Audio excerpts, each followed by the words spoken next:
And welcome back. We're coming to you live today from the Memphis Jewish Home and Rehab. And we're going to check in by phone with Dr. Jay Cohen, past president, local physician. And good afternoon, doctor. Earle, thanks for having me on.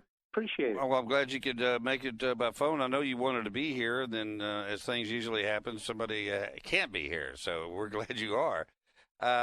Your affiliation with Jewish Home and Rehab, how did that start?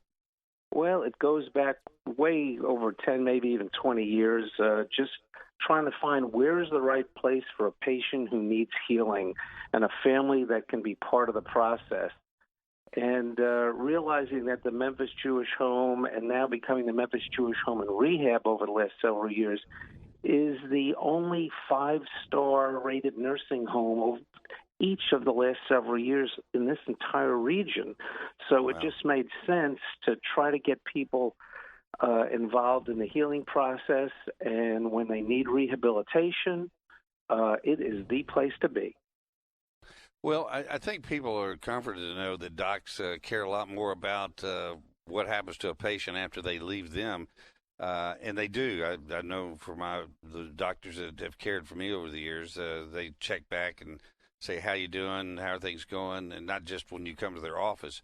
And I think by looking for a place, the best place for your patients, shows the kind of compassion and dedication you have for your job. And you do. I mean, it's the same thing with all their loved ones. They want them to be in a place they don't have to worry about them. And I guess the same goes for you. Our patients are part of our family. It's a long-term relationship, and we want to optimize their care. And that's really what the Jewish Home and Rehab offers and has been offering. And now this expansion just puts it into another orbit because it offers things that no place in the area offers. So it's not only got a great reputation, but what it offers now is really stellar. Because it's all state of the art, especially your aqua rehab facility that nobody else is doing around here. And I think that is just super because it's low impact.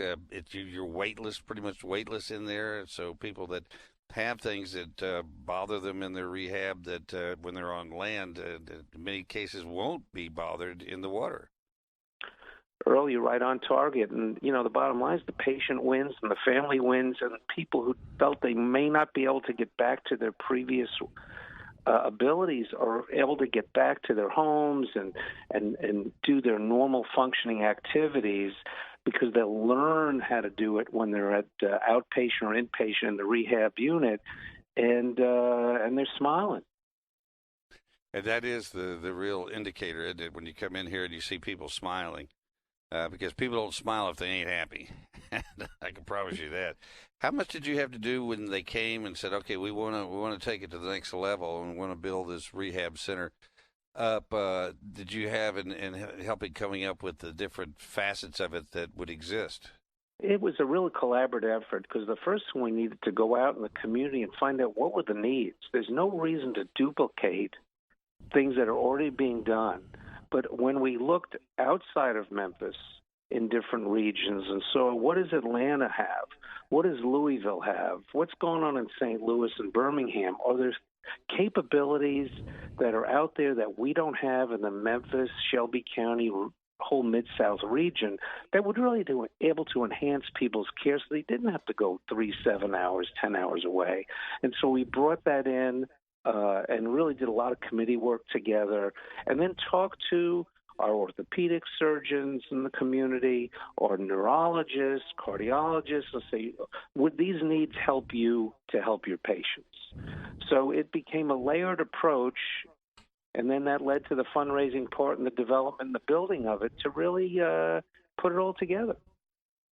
I know we're going to talk to a gentleman here in just a minute about the campaign, the capital campaign, and going there and get the money. But in your experience with it, because of the reputation that the Jewish Home and Rehab already had, that had to make it a lot different than if you were just somebody saying, "Hey, we want to do something really neat." You already had a reputation to be able to go out and say, "This is what we've done all these years.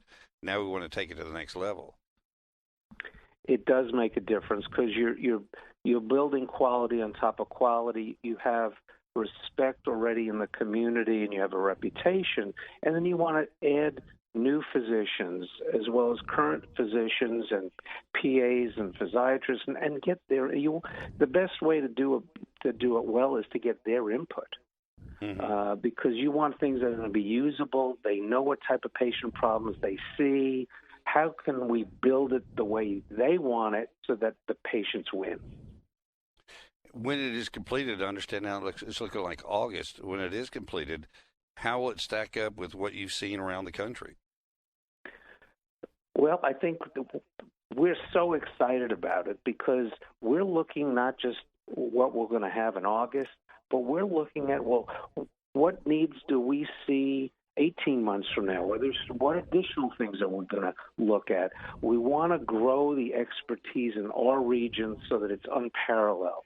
Right now, we've got great. We're going to do even better. And then we want to say, well, what other needs are there? Why would somebody in your family have to go to Atlanta, Louisville, or wherever if we can build those resources here? Because when your family members are sleeping in their own beds in their own family, it's going to be easier for them to visit and go back and forth. Who the heck wants to stay in a hotel? How do you you feel better when you're in your own house?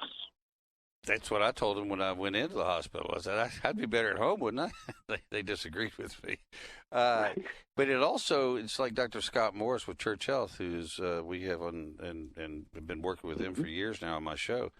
And what they did is became really a model for the world on what they're doing as far as the health care that they give to people. And I, from what I've seen of this could very well be a model for people in other regions of the country to come look at what you've done here and duplicate it in other parts of the country for those folks who also don't want to leave their community. Exactly. And I think that's where it's at. It's about listening to the needs regionally and looking out to see what else is going on. We work with Scott collaboratively in a lot of ways, and there are going to be ways that we're going to collaborate even more because there are patients there that they have some rehab, but they don't have some of the things that we have. Well, we want to work together. This is a team sport. Is how do we get Memphis to be doing better and to work together so that the whole community wins. And it really does because he's such a unifying individual. I remember when they first started talking about Crosstown, and I went to the luncheon at the University Club, and they said, yeah, it's only going to cost us $75 million, or I guess it was more than that. I'm sitting there going, boy, this will never happen. This is Memphis. Not only did it happened under budget and on time. And it's fabulous. It is. So this shows you that Memphis is developing a new energy. This energy is not just what's going on downtown, not just what's going on Thursday and Friday nights downtown, but the building is going on there. Crosstown is going on. Church Health is doing. And Memphis, Jewish Home and Rehab is also on fire, setting positive things going on in the east part of the town. Absolutely. Well, you should be very proud to be a part of it. And I think by including all these other people in the planning of it, you've made them part of it, and that's how it expands, is making everybody feel part of it. And I think you're just going to continue on to continue to develop and be a leader in this community. And congratulations. Thank you. And Earle, thank you for putting the word out like this so that, people, if they don't know about it, then we can't help them. And they can tell their physicians, their other care providers, and learn more about it because we serve the entire community. Any religion, any race, any creed, anything else, we want to help people to do better. And in fact, I have a good friend that came in here to see me this afternoon. I had her put her on the show. I didn't know she was here, Sally Shy. And I said, did you know this place existed? She said, I'd heard of it, but I never thought I'd end up here. So, it's a daily thing. You think everybody knows about it, but that's why we're doing this, and we'll continue to do it because it's a story that needs to be told over and over again because there's always new folks coming along. It's like you're not looking for a car till you're looking for a car, and you're not looking for a home or a rehab until you need it. And so we're just going to let them know it's here and that it's ready for them when they need it. Thank you so much. It's so appreciated what you're doing every day to get us to know more about our whole community. Well, thank you, sir. Dr. Jay Cohen, thank you, sir. Thanks for taking some time to spend with us. Thank you. All right. We're going to take a quick break, and then we're going to check in with Jay Lindy. He's the guy that went out and got all the money. We'll find out how he did it. People are going to knock on his door all over the city. Hey, we need some money, too. And no, he's saying, no, I'm done. We'll talk to him in just a minute. Stay with us.